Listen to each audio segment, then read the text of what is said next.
이번 이 화성포 15형이 자, 여기에 궤도를 보면요. 정확히 나와 있습니다. 최고 고도 5,768km. 여러분, 지난해 발사한 것이 바로 6,000km입니다. 근데 이번에 5,768. 비슷하죠. 지난해 3월 25일 발사한 것도 그렇고 11월 18일 발사한 것도 약 6,000km 상공까지 올라갔고, 고리도 11월 18일 발사한 화성포 17형은 999km 날아갔는데 이것도 989km, 9km를 약 4,015초간 비행하여, 이 초까지 말하느라고 4,015초, 약 한 1시간 20분이죠. 비행하여 조선동해 공해상의 목표 수역을 동해의 공해상이라고 합니다. 이게 공해는 공해지만 일본 바로 앞바다 이주, 배타적 경제 수역이라고 하는 일본 앞바다 이주에 떨어졌다는 것이 일본에서도 보도를 했죠. 이런 거리라면 화성포 17형과 똑같다는 겁니다. 거리는. 단지 무게만 좀 가벼울 뿐이지 여기다 핵탄두를 싣고 미국을 공격하는 데는 별 문제가 없어 보인다는 거죠. 화성 17형이나 이 화성 15형이나 거반 비슷하다는 겁니다. 이 화성 15형은 이미 전력화 됐기 때문에 이번에 김정은이 지시에도 기습 발사라고 했습니다. 이미 시각에 발사할 수 있는지를 점검하기 위해서 오전에 대기 전투 준비태세에 내렸고 바로 김정은이 8시에 발사 명령을 내렸다고 합니다. 5시간 22분 걸렸죠. 그런데 제가 좀 안타까운 것은 자, 이렇게 북한이 미사일을 거의 대규모 엄청난 큰 이 대륙간 탄도미사일 ICBM 이렇게 어마어마한 큰 미사일을 발사하는데 왜 요격을 못했는지 저는 그게 궁금합니다. 자, 우리나라는 뭐 고도 6,000km까지 올라가는데 우리가 요격할 수는 없죠. 그러나 일본이 떨어질 땐 문제가 다릅니다. 그것이 날아오는 것을 궤적을 추적할 수만 있다면 궤적을 추적해서 떨어질 때 바로 탄도가 떨어질 때 일본에서 요격할 만도 한데 요격을 하지 않은 겁니다. 미국도 마찬가지고요. 왜 요격을 안 했을까요? 이게 훈련이고 진짜 미사일이 아니기 때문에 했을까요? 저는 이게 궁금합니다. 이렇게 계속 북한이 지금 수십 발, 수백 발의 미사일을 김정일 때부터 쏴왔지만 단 한 번도 요격하는 걸 보지 못했습니다. 아마 이것을 쏘는 쪽쪽 요격했더라면 북한은 아마 엄청 열받을 뿐만 아니라 이 발사를 자제하지 않았을까요? 쏘는 쪽쪽 요격할 수만 있다면, 그것도 공해상에서 요격한다면, 뭐 북한 용해는 금방 지나가기 때문에 공해상이나 아니면 또 일본 열도를 지나가거나 아니면 태평양 떨어질 때, 지난해에도 5,000km까지 날아간 미사일이 있었는데 왜 그거를 요격하지 못했는지, 안 했는지 못했는지 그것이 궁금하다는 소리입니다. 제가 말씀드리자는 건 북한이 미사일을 발사하는 거를 발사한 다음에야 감지했기 때문이 아닌가.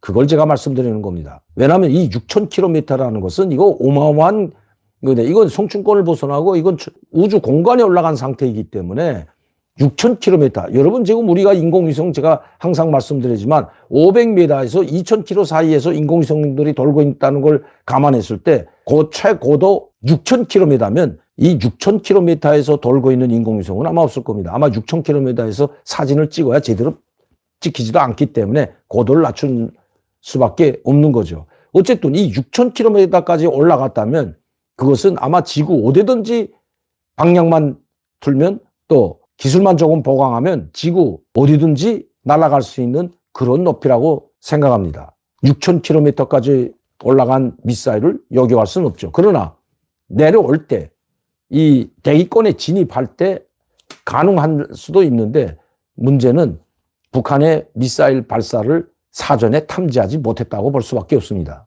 이번에도 북한은 정확히 이야기했습니다. 이 미사일이 어디서 발사했는지. 어제는 평양시 인근 아니면 평양 순환비행장 인근이라고 말했는데 여기는 정확히 이야기했습니다. 용해론 전투명령을 받아 하는 제1붉은기 영웅중대는 2월 18일 오후 평양국제비행장에서 대륙간 탄도미사일 화성포 15형을 최대 사거리 체제로 고각 발사하였다. 평양국제비행장, 순환비행장의 예비활주로가 있습니다.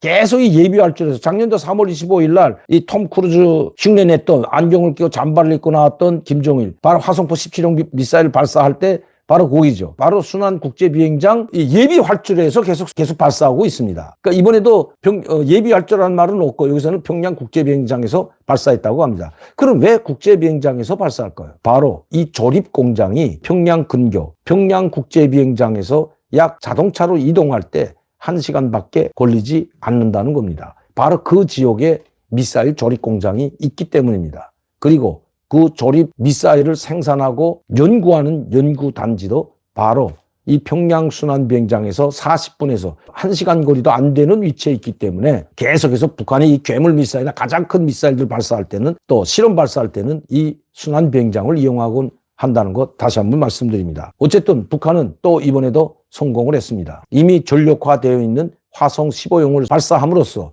미국과 우리 한국에 상당히 위협적임을 다시 한번 보여줬다는 겁니다. 그런데도 한미일이 마주 앉아 발사하자마자 한미일이 전화로 긴급 회담을 가졌다. 아니 30년 동안 매번 긴급 회담만 하는 것이 지금 한미일입니다. 북한이 알긴 우습게 알죠. 한 번도 제대로 된 대응하지 못합니다. 오늘은 또 이제 대륙간 탄도미사일 발사하니까 미국이 또 비온비를 보냈다고 하는데 비온비는 이걸 발사하지 않아도 한 며칠 전에도 비온비가 들어왔다 나가고 또 오늘도 비온비가 떴다고 합니다. 북한이 그 비온비 이제는 알긴 우습게 알죠. 항공모함이 들어와도 미사일 발사하는 것이 바로 북한입니다. 항공모함이 들어와서 동해에서 연합훈련을 할 때 특히 예전에 김일성, 김정일 때 팀스피리트 훈련을 할 때는 미사일 발사를 자제했죠. 못하죠. 왜? 강력한 항공모함 전단이 동해바다에 들어와서 팀스피리트 훈련을 하기 때문에 만에 하나라도 북한을 공격할 수도 있기 때문에 북한은 그때 미사일을 자제해왔습니다. 발사도 못하고 그냥 말로만 강경한 입장을 표명하고 그러나 이제는 항공모함이 들어와서 대규모로 우리 앞바다에서 용해에서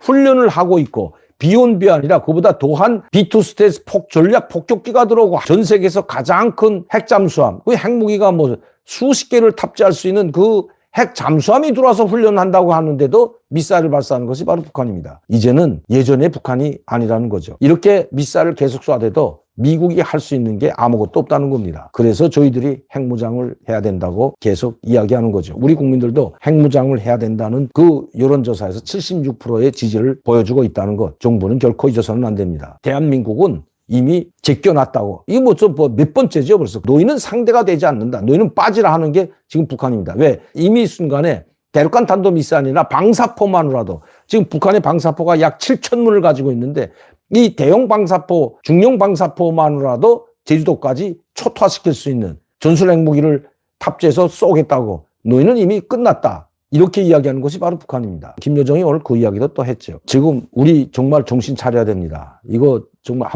우리 한반도에서 전쟁이 일어난다면 북한이 우리를 안 쏜다고요? 핵무기를 사용하지 않는다고? 천만의 말씀입니다. 그건 김정은이도 이야기했고 김여정도 이야기했습니다. 전력을 소모시키지 않기 위해서는 전쟁 초기에 바로 전술 핵무기로 초토화시킬 것이라고 노골적으로 담화문을 발표한 것이 바로 김여정이죠.